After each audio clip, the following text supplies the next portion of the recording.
మన ఇంట్లో పెరుగుంటే పక్కింటోళ్ళని మజ్జిగ అరువు అడుగుతామా? పక్కనోళ్ళని 5-10 అడిగి అప్పు చేసి బతుకుతూ మా తాతలు నేతులు తాగారు, మాకు వెనక ఇంతుంది అని కబుర్లు చెప్పొచ్చా? ఈ మాట ఎందుకు వచ్చిందో తెలుసా? పెరుగు విషయంలో అయినా అప్పు విషయంలో అయినా కాంప్రమైజ్ అయి బతుకుతున్నప్పుడు, ఎదురెదుతూ ఉన్నప్పుడు కాళ్ళు నేల మీద ఉండాలి, కళ్ళు సూటిగా చూసేంత కాన్ఫిడెన్స్తో ఉండాలి కదా. అలా కాకుండా చేసేవేమో నిరంతరం సర్వైవల్ ట్రిక్స్, చెప్పేవి మాత్రం ఆకాశాన్నంటే మాటలు అయితే ఎంత అవాస్తవంగా ఉంటుంది, ఇంప్రాక్టికల్గా కనపడుతుంది సీన్. ఈ మాట ఎందుకు చెప్తున్నాను తెలుసా? ఇక్కడ అయిపోయింది, ఢిల్లీలో అయిపోయింది, విదేశాలకి వెళ్ళి కూడా మళ్ళీ సేమ్ డప్పే కొడుతూ ఉండేసరికి అసలు మనం చెప్పే ప్రచారాలకి, చేసుకునే హైప్లకి, వాస్తవానికి మధ్య ఎంత తేడా ఉందో, మన మాటల్లో ఎంత కాంట్రాడిక్షన్ ఉందో క్లియర్ కట్గా చూడాల్సిందే అని నాకు అనిపించింది. నేను కొన్ని ఇష్యూస్ చెప్తా, వాటిలో ఏదైనా ఇంప్రాక్టికల్గా అనిపిస్తే కనుక మీరు ఖచ్చితంగా కౌంటర్ చేయండి. పోనీ నేనేమన్నా మిస్ అయ్యి ఉంటే కనుక ఖచ్చితంగా మీరు యాడ్ కూడా చేయొచ్చు. ఇది ఎందుకంటే ఏపీకి వాస్తవాలు తెలియడం కోసం.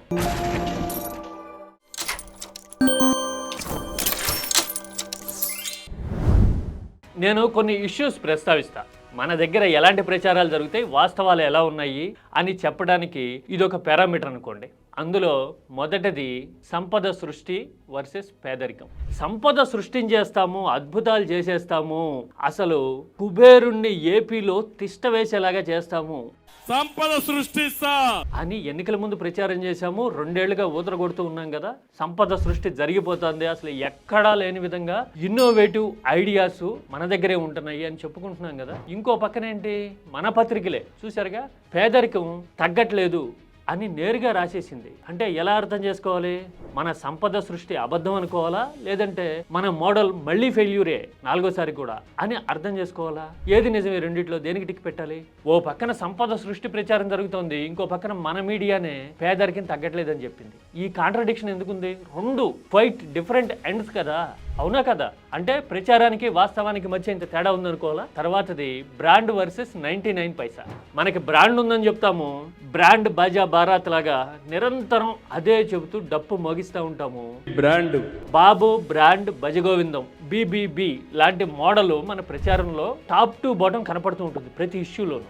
ఆయనే ఒక బ్రాండ్, సింగిల్ పీస్ అని రొటీన్ డైలాగులు విదేశాలకు వెళ్ళి కూడా మాట్లాడుతున్నారు కదా. మరి అంత బ్రాండ్ ఉండి, అంత ఇమేజ్ ఉంటే గనక ఎకరం 99 పైసలకి ధారాదత్తం చేయాల్సిన పరిస్థితి ఎందుకు వచ్చింది? పైపెచ్చు మనమే ఇప్పటికి కొన్ని 100 సార్లు చెప్పాం కదా, మైక్రోసాఫ్ట్ మనమే పెట్టించాము, ధీరుభాయ్ అంబానీతో టెక్నాలజీలోకి, ఇన్నోవేషన్స్లోకి అడుగు పెట్టాలి అని గైడెన్స్ ఇచ్చింది మనమే. ఆ మధ్యన ఎప్పుడో కరోనాకి వ్యాక్సిన్ కనిపెట్టడానికి కారణమైందే మన పార్టీ అని చెప్పాం కదా. మరి అలాంటప్పుడు ఇప్పుడు కడుతున్న అమరావతిలో ఆ వ్యాక్సిన్ లాంటి ఇన్నోవేషన్ వ్యాలీ ఏదో ఒకటి పెట్టేసి, పైనున్న వైజాగ్లో మైక్రోసాఫ్ట్ ఏషియన్ హెడ్ క్వార్టర్స్ లాంటిది ఏదో స్థాపించేసి, ఇక తిరుపతిలోనే ఇంకెక్కడో రిలయన్స్ చేత ఒక ఫైనాన్షియల్ యాక్టివిటీ హబ్ పెట్టించేసామనుకోండి, 3 ప్రాంతాలని బ్యాలెన్స్ చేసినట్టు అవుతుంది. మన పేరు ప్రతిష్టలో బ్రాండ్ వల్ల రాష్ట్రానికి మేలు జరిగినట్టు అవుతుంది కదా. కానీ అందరికీ 99 పైసలకే ఇస్తూ ఏం చేసుకుంటారో చేసుకోండి అని ఎందుకంటున్నాం? నిజంగా బ్రాండ్ ఉంటే 99 పైసలకి ఇవ్వాల్సిన స్థితి ఎందుకు వస్తుంది? బ్రాండ్ చూసి ఆ బ్రాండే అయస్కాంతమై ఆఫ్టర్ ఆల్ ఇనుప ముక్కలు లాంటి ఇన్వెస్ట్మెంట్ని లాగేయాలి కదా, ఆకర్షించాలి కదా. అలా ఎందుకు జరగట్లా? మరి బ్రాండ్ ప్రచారం నిజమైతే 99 పైసలు ఎందుకు వచ్చింది? ఇది మరో కాంట్రడిక్షనా కాదా? ఇక ట్రాక్ రికార్డ్ వర్సెస్ PPP, ఇది ఎంత చెప్పినా తరగని టాపిక్.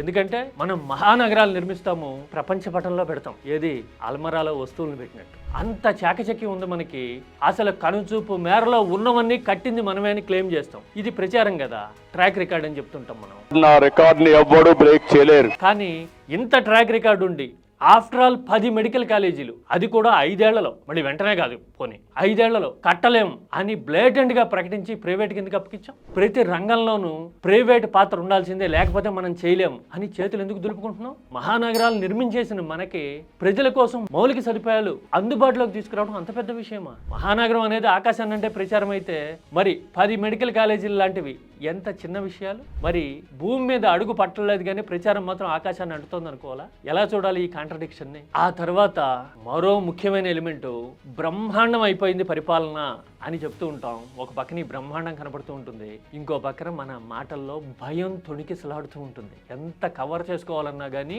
బయటకు వచ్చి తొంగి చూస్తూ ఉంటుంది భయం. ఏం భయం అది? అసలు ముందు బ్రహ్మాండం ఏంటో చూద్దాం. 2 ఏళ్లుగా రాష్ట్రం బ్రహ్మాండం అయిపోయిందని, అన్ని రంగాల్లోనూ అద్భుతాలు వరుసపెట్టి జరిగిపోతున్నాయని, ఆఖరికి ప్రజలకి కడుపు నిండా తాగేసేందుకు చీప్గా, అదే తక్కువ ధరకి అంటున్నారు, మందు కూడా అందుబాటులోకి వచ్చేసిందని, డెవలప్మెంట్ విషయంలో చూసినా, మందు విషయంలో చూసినా, అసలు పేరు ప్రతిష్టల విషయంలో చూసినా జనం యమ ఖుషీగా ఉండి పండగ చేసుకుంటున్నారు, దొల్లేస్తున్నారు రోడ్ల మీద అని చెప్తాం కదా. ఇంతకు తగ్గుతామా ఎక్కడన్నా? తగ్గం ఎక్కడ? నిరంతరం ఇదే కదా చెప్పేది మనం. హ్యాపీనెస్ ఇండెక్స్ లాంటి కొత్త కొత్త పదాలు తీసుకొచ్చి అవి ఎక్కడ దొరుకుతాయా, దాన్ని మీటర్లో కొలవాలా, లీటర్లో కొలవాలా అని ఉత్సుకత జనంలో క్రియేట్ చేసేస్తూ ఉంటాం. మరి తీరా చూడబోతే మాటకు ముందోసారి వెనకోసారి 5 ఏళ్లకు ఒకసారి ఓడిస్తున్నారు, ఓడించొద్దు. 5 ఏళ్లకు ఒకరిని మార్చేద్దామని ఆలోచిస్తే దానివల్ల నష్టం ఎక్కువ వస్తుంది అని చెప్తూ ఉంటాం. ఇది కాంట్రడిక్షనా కాదా? ఇది బ్రహ్మాండంగా ఉంటే ఇంత భయం ఎందుకుంది? జనమంతా సంతోషంగా ఉన్న మాట నిజమైతే ఓడించకండి అని ఒకసారి, 15 ఏళ్ళు ఉండాలి అని మరోసారి, నిన్న మొన్న ఎన్నికలైనట్టుగా ఉంది, గట్టిగా 2 ఏళ్ళు కూడా కాలేదు కదా, మరో 3 ఏళ్ళు ఉంది గుద్దటానికి. ఇప్పటి నుంచే భయాన్ని ఎందుకు బయట పెట్టుకుంటున్నాం? నిరంతరం ఓటు గురించి ఎందుకు ఆలోచిస్తున్నాం? బ్రహ్మాండం అయితే వాళ్ళే గెలిపిస్తారు కదా సార్. మరి ఈ బ్రహ్మాండానికి, ఈ భయానికి కాంట్రడిక్షన్ కదా, అవునా కదా? ఇక 5వది అతి ముఖ్యమైనది, ఈ మధ్యన 2-3 రోజుల నుంచి చెవిలో రొదలాగా వినపడుతున్నది ముఖ్యమైన టాపిక్. అసలు ఆ టాపిక్ విన్న తర్వాతే ఇదంతా మాట్లాడాలి వన్స్ ఫర్ ఆల్ అని నాకు అనిపించింది. అదేంటో తెలుసా? తెలుగు వాళ్ళు 195 దేశాల్లో ఉండటానికి మనదే కృషి అని చెప్తున్నాం. ఈ రోజు ప్రపంచంలో 195 దేశాల్లో తెలుగు వాళ్ళు ఉన్నారంటే అది ఆ రోజు తీసుకున్న ఒక్క నిర్ణయం. ఇది ఎంత ఘోరమైన మాట! మన రాజకీయ అడుగులు మనం పట్టు బిగించి స్టీరింగ్ లాక్కుని 30 ఏళ్లే కదా అయ్యింది. తెలుగు వాళ్ళు అమెరికా వెళ్ళడం ఎప్పుడు మొదలైంది? 60s కదా. వియత్నాం యుద్ధం తర్వాత పరిస్థితులు మారడం మొదలైనప్పుడు కదా. యూరోప్ లాంటి దేశాల్లో, కరేబియన్ లాంటి ఆపర్చునిటీస్ని ఇటు దిగువన ఆస్ట్రేలియాలోను ఎస్టాబ్లిష్ కావడం మొదలైంది 70sలోను 80sలోను కదా. మన రాజకీయం కళ్ళు తెరిచిందే 90sలో కదా. తెలుగు వాళ్ళంతా ఇలా ఎస్టాబ్లిష్ కావడానికి మేమే కారణం అని క్లెయిమ్ చేస్తుంటాం మనం. మన పక్కన భజన చేసే వాళ్ళేమో మా నాయకత్వానికి మీరు రుణపడి ఉండాలి అన్నట్టుగా మాట్లాడుతున్నారు. ఇది ఎంత అన్యాయం! విదేశాలకు వెళ్ళిన ప్రతి ఒక్కరూ మిడిల్ క్లాస్ నుంచి వచ్చి ఉంటారు, చాలా మంది రైతు కుటుంబాల నుంచి వచ్చి ఉంటారు. నేను లోగడ కూడా చెప్పా ఈ మాట. ఎంతో కష్టపడి ఆస్తులు అమ్ముకొని అప్పులు చేసి ఫ్లైట్ ఎక్కుంటారు, అక్కడ సంపాదించి ఇక్కడ పర్సనల్ లోన్ కడుతున్న వాళ్ళు చాలా మంది ఉన్నారు. అలాంటి వాళ్ళ కష్టాన్ని కూడా మనది అని మనం క్లెయిమ్ చేసుకోవటం అన్యాయం కదా, అవునా కదా? పైగా మనం క్రెడిట్ చోరీ గురించి మాట్లాడతాం. ఇండివిజువల్ కృషిని కూడా మన క్రెడిట్ అని లాగేసుకుంటాము.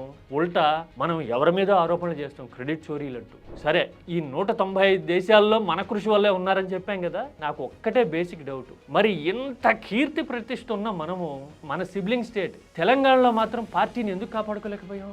4 ఏళ్లలోనే పార్టీ ఎందుకు తుడిచిపెట్టుకుపోయింది? ప్రపంచం అంతా మన కీర్తి పతాక ఎగురుతుంది అంటున్నాం కదా. మరి కనీసం ఉనికి ఆనుపానులు కూడా ఎందుకు లేకుండా పోయినాయి? 2014లో విభజన జరిగింది అంటే 2018కే అసలు గల్లంత అయిపోయింది. ఎందుకని? కనీసం సిగ్నిఫికెన్స్, రిలవెన్స్ అన్నా ఉండాలా? పోటీ చేసే దమ్ము, ధైర్యం అన్నా మనకు ఉండాలి కదా మన సిబ్లింగ్ స్టేట్లో. ఇవి ఏవీ లేవు. 195 దేశాల్లో తెలుగు వాళ్ళు ఉండటం మన ఘనత అని చెప్పుకోవటం అంటే అదేదో అంటారు కదా, ఉట్టికి ఎగరట్లేదు కానీ స్వర్గానికి అందుకుంటామన్నారు. ఆ టైప్లో లేదా? నాకు చాలా ప్రాక్టికల్గా ఆలోచిస్తే వచ్చిన డౌట్ ఇది, అవునా కదా? ఇలాంటి ఇంప్రాక్టికల్ ప్రపోజిషన్స్ చూస్తూ ఉంటే మనం చేసుకుంటున్న ప్రచారాలకి వాస్తవాలకి మధ్య ఇంత గ్యాప్ ఉందా అని నాకు అనిపించింది. నేను చెప్పిన వాటిల్లో ఏదైనా వాస్తవానికి దూరంగా ఉంటే గనక ఖండించండి చూద్దాం. అలా కాదు, నువ్వు చెప్పిన దానికి నా కౌంటర్ ఇది అని కౌంటర్ చేయండి చూద్దాం. భాష అనేది సంస్కారవంతంగా ఉండాలి. Face is the index of the mind అన్నట్టు భాష అనేది మన జీవితాలని ప్రతిబింబించే సాధనం. సబ్జెక్ట్ ఉన్నవాడు ఎప్పుడైనా సరే సంస్కారంతో మాట్లాడతాడు అని గుర్తుపెట్టుకుందాం కామెంట్ చేసే ముందు.